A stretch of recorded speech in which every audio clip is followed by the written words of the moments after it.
Bismillahi Rahmaani Rahiim. Halkaad nagala socotaan waa channelka Somali Civil Engineers. Cashirkii hore waxaan kusoo sharaxnay waxaan soo sameynay balaankan aan ujeedin waxaan sameynay 5 qol, jiko iyo 3 musqulo. Marka maanta waxaan sameyneynaa haddii aan ka gaari karno inaan albaabadii sameyno sidaan ku balansanin. Maanta marka waxaan wada gelineynaa albaabadii sidoo kalena cashirkeeni saddexaad wuxuu noqonayaa qoraaladii iyo cabirkii dimensionskii kabacdina 3D ayaan gudbeynaa oo waa taageynaa. Intaan u guda gelin cashirkeeni koowaad iyo cashirkan labaad maanta duwaay waxaa u dhexeysa muddo 3 bilooda. 3daas bilood safar ayaa ku maqnaay marka xoogaa safar ayaa ugu jiray oo dalkii ayaan u socday hadda aan imaaday. Marka insha Allah waxaad heli doontaan cashiro oo taxane ah. insha Allah marka cashirkeeni meesha ayuu noogu sii bilaabmi doonaa koorsadeeni SketchUp-ka insha Allah sidoo kale koorsadii AutoCAD-ka iyadana inay socon doonto ayaan isku taxaluujin doonaa haddii aan waqti u helo insha Allah. Marka intaas waa iyaga cudurdar kusoo dhawaada janaalka Somali Civil Engineers aniguna waxaa ahay Cabdiraxmaan Xayir Xasan. Marka hadda waxaan guda galaynaa inaan albaabadii u sameyno. Balaankii waa kanaa balaanku waa 5 qol 3 musqulood iyo jiko. Musqushaan iyo qolkan waxaan sameyneynaa oo isku dhex fureynaa si qolkan uu noqdo qol iyo musqul isleh. Marka labadaas qolna caadi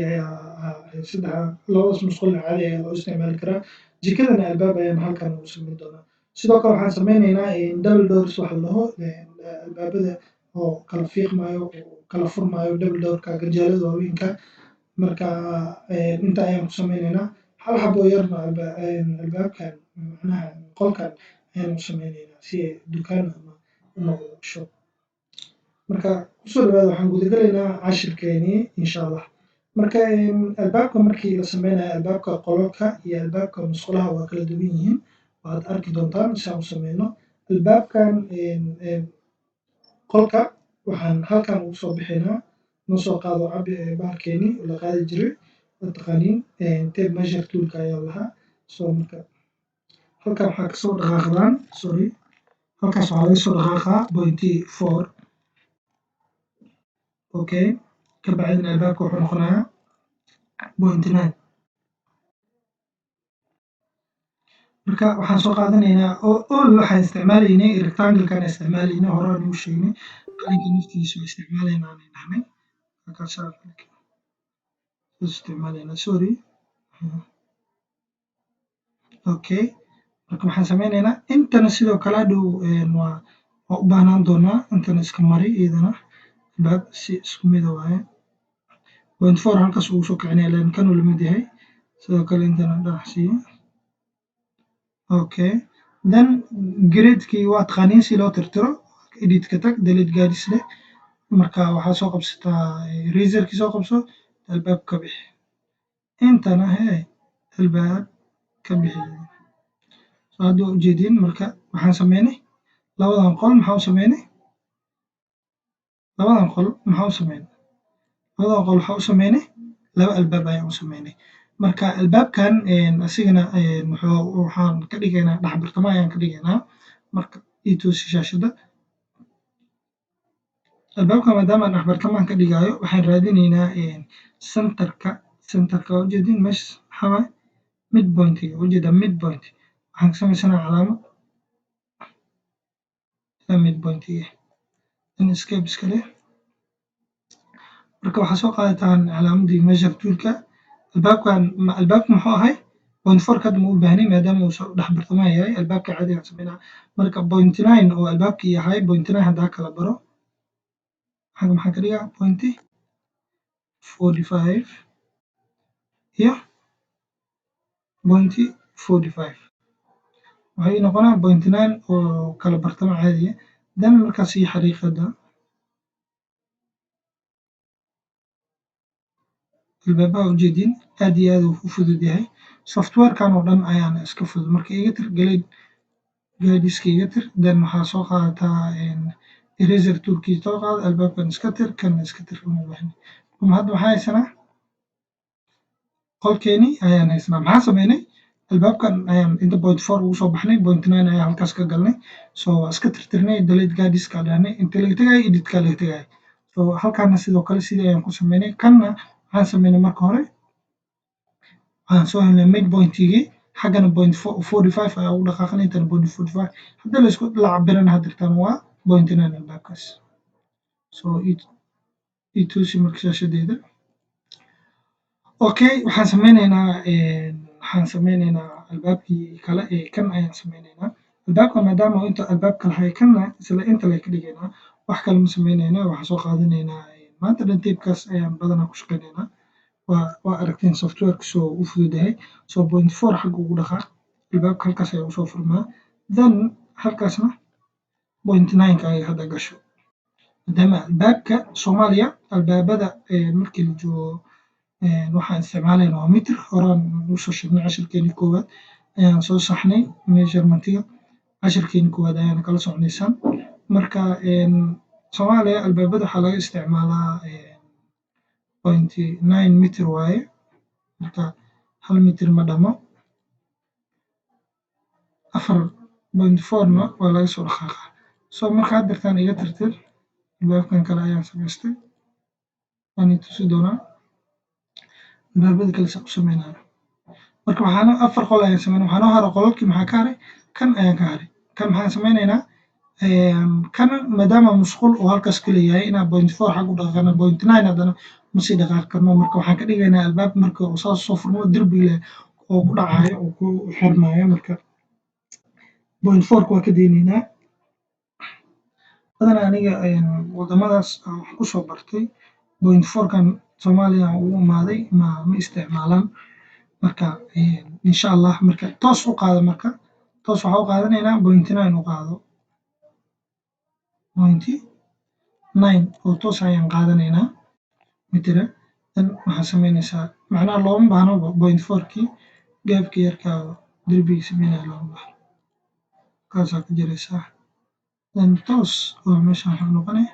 albaab danna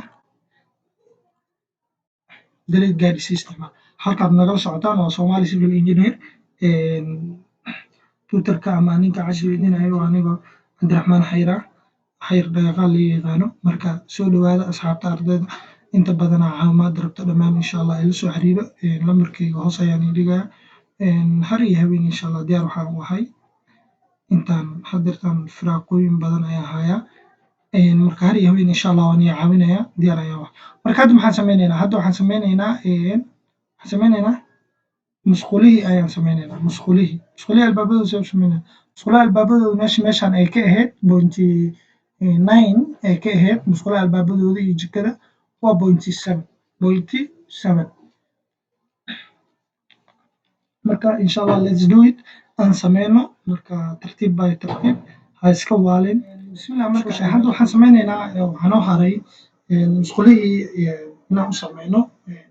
inaan u bixino halkii albaabada ay noqon lahayd hadda waxaan soo bixinay meeshii albaabada u noqon lahaayeen qolalkii marka 5tii qol baa u sameynay marka waxaa noo hartay musqushii iyo jikadii marka musqulaha halkan ayaan ugu bixinaynaa musqulaha way ka duwan yihiin markii laga hadlaayo albaabka 0.7 mitir waaye marka halkaana 0.7 ka bixi iyadana laba albaab isku dhegan waxaana waa hordhac macnaha ma la gaarin cashirkii marka balaan yar oo hordhacaan oo iska easy waaye marka dadka wax baranayaan badanaa ay ku fahmaan marka waa kaasaa balaano kale oo caadiya oo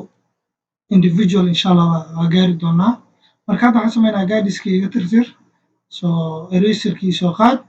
albaabka inta ka bixi marka qab intana ka bixi okay sidoo kale halkan sin albaab ayaan ka bixinaynaa maadaama qolkan waxaan dhahnaa geetay qol iyo musqul isleh ayuu noqonayaa waxaan bixinaynaa kan halkan albaab ka bixinaynaa iyadana 0.7 waaye mitir waxaa sameysaa albaabkii ayaan halkaas ugu bixinaynaa sidoo kale waan sameynay guideskan iska tir okay maxaa ii hartay jikadii iyadana halkan waxaa ka samaynaysaa 0.7 mitir iyadana uma baahno 0.4kii wixii qolalka loogu talagalay so geediska iska tir iyadana waa ujeedin baalkan aad iyo aad u fudud yahay so marka ha ka caajisin inay ka caajistaa isku dayin waa fudud yahay soo degso waxaan samaynayaa samee so ma fahanta waa ujeedin hadda marka albaabadii wixii dhan aan bixiyey waxaan bixiyey shantii qol albaabadii meesha u noqon lahayd saddexdii musqul iyo jikadii albaabkoodii ayaan bixiyey insha allah marka cashirkan halkan ayaan ugu sii ekaanayaa marka ma rabo inuu cashirka zaa'id u dheeraado sidii cashirkii hore marka aad ku cajistaan marka cashirka aad iyo aad ayaan usoo yaryaraynayaa marka cashirkeena cashirka xiga wuxuu noqonayaa inaan sameyno inaan textigii ku qorno qoraaladii sidoo kalena aan dimensionkeeni aan saarno because injineerku qofku markuu injineer yahay wuxuu u baahan yahay cabiraaddu waxaynay blankii waa waxaan marka 2D ayaan sameynaynaa marka qofku marka wax ku shaqeynayan waa in cabir uu u baahdaa iyo qoraal marka insha allah cashirkeena xiga waxaa noo noqon doonaa cabiraadaas iyo qoraalkaas sidoo kale waxaa noo noqon doonaa albaab gelintan marka albaabkan si loo gelinayo insha allah waan idin tusi doonaa aad iyo aad ayay u fudud yihiin iyo laba albaab oo waxaan idhahaa marka data aan idin sheegay double door ayaan halkan gelinayaa hal xaba iyo hal xaba halkan so marka cashirkan cashirkeena xiga intaan gaareen waa anigoo xeer yaqaan dhammaantiin waa mahadsantiin